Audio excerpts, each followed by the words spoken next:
So let's talk about the truth that bridges science and spirituality. What is that truth? The truth is your brain does not know the difference between what you're imagining, what you're vividly imagining every day, and what you're physically experiencing in your actual environment, what we're calling reality. It does respond to imagery, not just reality. It responds to imagery. So this means that the visions that you hold in your mind, those constant daydreams or visualizations, or many times stress-laden anxiety types of imagery, this is what your mind is holding, and that's what it's responding to, especially when it's paired with emotion, like any sort of stress or depression or anxiety, love, hate, fear, these very strong emotions. It's the neurology. This is the real to your brain, the REEL to your brain. The movie that your brain is seeing every day. Modern neuroscience backs this up. This is scientific. So the default mode, the DMN, the default mode network in your brain is active when you are daydreaming, when you are visualizing, when you are tapping into your imagination, whether you're thinking the best or the worst. It doesn't matter. That imagery your brain is connected to. This is the same system that is activated when forming memories and constructing your sense of self. What we talk about here is your identity, your self-concept. So today, let's break some of these old habits when we're using our God-given talents, our power to project and visualize and imagine negative things. We're going to turn that around. This episode is directly tied to manifestation, self-improvement, and enlightenment, and it's going to teach you how to use your your imagination, not just as fantasy, but as a tool for transformation. We pounded this in the last couple of shows. We talked about Neville Goddard's statement saying that God in motion is your imagination. God in motion is your imagination. Your imagination is not just some sort of fantasy or some sort of tool that you use when you're a kid. This is how creation happens. So sit back and relax. That's what we're going to jump into today. As we get started, I'd like to welcome everybody into the podcast as always, particularly our first timers. If this is your first time, thank you so much. Thank you so much for spending time with us today. Make sure that you go ahead and subscribe to the channel so you don't forget who we are and where we are. We're on YouTube. We are on Instagram. We're on, obviously, Buzzsprout and all of the podcasting channels that are afforded to us. It doesn't matter if it is Google or Amazon, if it is iHeartRadio, which is where most of our folks listen to us, or it can be Apple Podcasts. It doesn't really matter. Wherever you are, go ahead and lock us in so you don't forget where we are. So I have a confession to make and an apology in the meantime to my dear friends in Council Bluff, not Pine Bluff, Council Bluff, Iowa. So here's what I did the other day. I didn't have my notes in front of me and I was going off the top of my head, and I called the wrong name of the city that's our number one city that supports the podcast. And I said it was Pine Bluff. It's not Pine Bluff. It's Council Bluff. Council Bluff, Iowa. Now, we do love the folks in Pine Bluff as well, but the good folks of Council Bluff, Iowa are the folks who have, for years, been the number one downloaders for this particular podcast. And I was trying to say thank you. And I was listening to the podcast the other day, and I said, you know what? That's not right. That is not right. I happen to pull it up and it says Council Bluff. So for those of you who didn't know, there's a Council Bluff, Iowa, and there's a Pine Bluff, Iowa. And I said their own name. So my dear friends, please forgive me. Council Bluff, Iowa are the folks that I was saying thank you to. And I'll say thank you again. I really appreciate your support. You guys are still the number one city that has downloaded the most per capita podcast for ReThink Podcast, and I really appreciate that. So I wanted to correct my error because I'm sure you heard it even when I didn't hear it. It's Council Bluff and not Pine Bluff. So this is day 7. How are day 1 through 6 going for you? Please make sure if you haven't listened to those podcasts that after you listen to this one, that you go back and you listen to those. Make sure you check the show notes for our workbook. There are a lot of worksheets in there that can help you out. Make sure that you're supporting the podcast in any way that you can. All right, so let's jump into it. Today, we are talking about the science that your brain doesn't know the difference. Your brain doesn't know the difference between what you're dealing with, what you're calling your reality, and what you're imagining on a regular basis. Okay? So, most people rely on logic and facts. That's the way we're taught.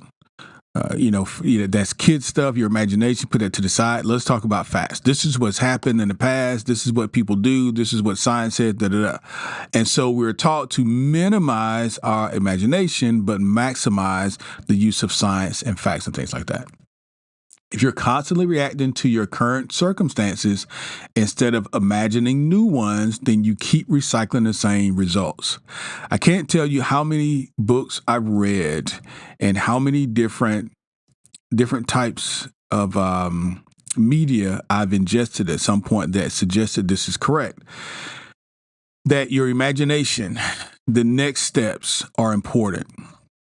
And I know that's true. It's hard to embrace when you're in the middle of a situation, of course, but I know that's true because I know that's the way everything that I have got to me.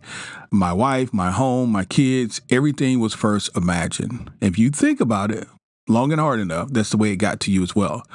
What happens, though, is when we're in situations and we consider them serious or urgent and these sorts of things, we don't have time for imagination. We got to do something right now, and we need to, operate in logic and rationale and all this other stuff. Tutti the Priestess, if you've never read that book, I suggest you read it. One of the things that is always stated in the book is the fact that if you concentrate, and I'm giving you my words, this is not verbatim. If you concentrate on what has already happened, this is sort of a done deal. Your reality as it is now, if you like it or if you don't, it is a result of things that you've already thought, things that you've already imagined. Okay? If you want new reality, you must compose it. And compose it means you must visualize it. You must see yourself doing these things. You must imagine yourself being where you want to be in order for you to be there. It's the imagination. So here's how things play out. For the most part, we wait to see change before we believe it. Most of us. We wait. That's the way we were trained. We wait to see change before we believe it. When I see it, I'll believe it. I know you've heard that before. You only visualize occasionally, and then we do it without emotion. Okay? We only visualize occasionally. We only meditate occasionally. We only use our imaginations occasionally, and most of the time it's without emotion. And then we let doubt interrupt our mental movies. We get so involved in these mental movies, they get really good to us, and it starts to feel really great. And then all of a sudden, your logic and rationale and your reason kicks in and says, but how? But how? But how are we going to do that? How can we afford that? How can we do this? This leads to stagnation, and then your feedback loop is prove it first, right? Prove it first, because we've never done it. We've always lived in an apartment. We've never lived in a house. We've never had a car. We've always driven the bus. I've always been at this income level. I've always been single. I've always been heavy. These are things that we prove to ourselves, and then we continue to prove to ourselves because we refuse to allow our imaginations to take hold. The greatest manifestors use their imaginations daily to build the internal first. It's internal first, external is the result of your internal work. We build the internal first before the external will show up. The brain doesn't need proof. What it needs is repetition. Your brain doesn't need proof. Your ego wants proof because that's going to somehow make you feel better about what you're doing. But your brain doesn't need that. Your brain just needs repetition. The more you feed it a good scenario, the scenario that you desire, the better off you're going to be in terms of getting closer to that particular goal. So how do we do that? Of course, I have some daily practices, right? That's what this whole program is about. We're in the middle of 30 days to manifestation and monetization. This is where our passion meets our purpose, and that gives us the greatest chance for fulfillment. And we're talking about ways to, during this 30 days, we're going to end up with ways to create revenue streams based off the things that we love to do. That's the whole reason we're doing this particular series. So if you like that, stick around with us and listen again tomorrow. All right. So what do we need to do? You can rewire your neural pathways, your brain, by visualizing your desired life as if it's already real. And here's the hardest part. Here's the hardest part, because let's flip back to 2 or 3 podcasts ago when I said, okay, in order for psychotherapy to work for you, you've got to believe that psychotherapy can work for you. Okay. In order for you to believe that what I'm telling you can work for you, you just have to believe it, because we are all dealing with life. And so it doesn't mean that everything is super great for you right now. If you're going to wait for things to be really, your whole life's cleaned up, I'm exactly where I want to be, and then I'm going to do this, then you're never going to do this. That's not the way life works. We're all dealing with something. So whatever your something is, put it to the side for now, and let's focus on a tool that we can use to put us in a position that we want to be. It doesn't mean your life's going to be perfect. It means you'll have a tool to deal with life even when it's not. We're all either in something now, we just came out of something, or we're going to head through something. That's what life is.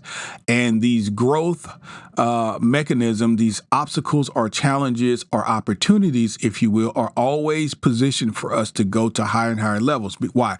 Your spirit, you're expanding. You're always going to expand. For what reason? For the reason of understanding who you are in terms of the self, right? Understanding who you are and accepting your divinity and self-realization. That is what life is. So the more challenges, the more opportunities you have to go higher and higher, then the better off you can be in terms of understanding that, listen, I am the divine. I am the universe. I am source. I am self. All right. So what can we do? Number 1, script the scene. When you're composing, when you're thinking about, the things that you want, when you're visualizing, using your imagination, it's important for you to use a script, and you want to be specific. Write down a short, vivid description of your dream moment. It doesn't have to be very long. Getting the job offer, walking into your new home, showing your wife, showing your husband a deed to the house, something's paid off. Looking down at the scale between your toes and seeing the number that you always wanted to see. These are the things. Just see that periodically, every day, several times a day.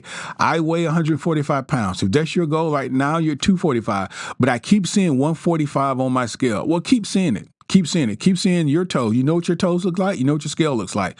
Imagine that number, 145 on your scale. Script the scene is step 1. Step 2. What does that feel like? Embody the feeling. Close your eyes. Feel what it feels like in your body to have that. Is it calm? Is it joy? Is it peace? Is it confidence? Is it security? Is it accomplishment? What does it feel like? When you see that number, when you hand that piece of paper to your loved one and say, hey, look, our home is paid off. When you get the keys from the dealership and they say, congratulations, here's your new, what does that feel like? When you're called into the office and say, yes, you've got the promotion, what does it feel like? That's number 2. Number 3, visualize this with repetition. It's not just enough to do it once. We've got to do it several times a day. And God knows I'm talking to myself because we're all busy. We've got multiple things that we're trying to do every day. But unless we do this, unless we make it a systematic part of our day, it's not gonna work. So revisit the scene every day or every night, every morning, every night, 3 to 5 minutes. If you want, you can add layers of sound, light, movement, however you want to dance it up. But don't make it complicated. Keep it a short scene. Until you accomplish the thing that you want to do, don't even do multiple scenes. If it's the weight loss, concentrate on weight loss. If it's a new car, concentrate on a new car. If it's the promotion, concentrate on the promotion. Keep your scene short, sweet, and to the point, and just repetitive. How do we know this works? Because when you're thinking negatively, you're always thinking, man, my car's going to break down, or I'm going to lose my job, or my boyfriend or girlfriend's cheating on me. And you don't think about these things one time. You think about it all the time. And then on top of it, you talk to people about it. When someone calls you, one of the first things you say, my car's been acting up this morning. I don't know, man. I need another car. Man, this car drives me crazy. Every time I get ready to go somewhere, hey, man, you got a lot of emotion and energy into that thing. Take that negativity out, but make your positive imagery just as vivid. Add the sounds, layers of light and movement. Number 4, anchor it with a physical cue. What does that mean? Well, tap your chest. You've heard of tapping? Tapping is a mechanism by which you can seduce, if you will, your subconscious mind. Your nervous system really responds to tapping, and it relaxes you.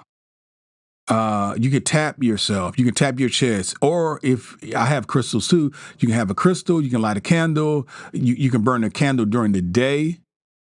None of this is off target. Do any of this. Anything that resonates with you that links mind and body, do that. But if you don't know about tapping, I don't have time to get into it now. I would just say Google it, go to YouTube, take a look. It is very effective in terms of regulating your nervous system and calming you down and getting one systematic message through to your subconscious, the thing that you want to communicate. Okay? Tapping. And the last thing, this is certainly a never guarded piece, and that is act as if it's done. Walk, speak, and move in that energy, the energy of that reality. If it's the new car, if it's the new home, if it's the promotion, if it's the abundance, if it's the health, if it's the wealth, if it's the weight loss, if it's the relationship, if it's the entrepreneurship, act already as if you're that person. It doesn't mean you have to tell anybody. It doesn't mean you have to tell anybody. It's more important that you believe that you're that person and you act like that person. You respond. I don't care right now if you don't have the resources you want to have. But if you're that person has endless resources, act like it now. Nothing keeping you from acting like it now. Act like it now, and you will draw to you those resources that you need to have. Your nervous system begins to normalize it. And it begins to think, well, this is true. This person is acting this way. This is true. How do I know? Well, when you're being negative and when you're down on yourself and you don't feel great, you draw more of that. You draw more of that downward energy. Why can't you draw upward and positive energy? That's what we're talking about today, guys. So here's a very, very quick wrap up for us. The top benefits are, if you visualize vividly and emotionally, you're going to speed up your manifestation. You're going to rewire your synapses and your sense of identity. Okay. You don't need the proof. We talked about that before. You don't need the proof. You just need the imagination. Your mind is the most advanced manifesting tool that you have. So use it, use it, use it. Your imagination is super important. You can do morning visualizations. 3 minutes, of a desired scene each morning before you or after your meditation. Evening gratitude, visioning, the same deal. In the evening, spend 3 minutes doing that. Midday mental rehearsal. Stop during the middle of the day. Close your eyes. Take some deep breaths. Visualize the things that you want. Remember, this is number 4, your anchor phrase. Keep a phrase. It's already done. I'm living in my new life. I am that person that I want to be, et cetera, et cetera. Say it until it feels true. Until it feels true. And then lastly, mindful movement. Walk in that new reality. You are that new person. You are that new person. That new reality is now. Okay, go back again, listen to the podcast. There's a lot in there. I don't want you to miss anything. Take notes if you weren't able to do the first time. Make sure you go into our show notes and you get the tools that you need to help you be productive on this 30-day journey.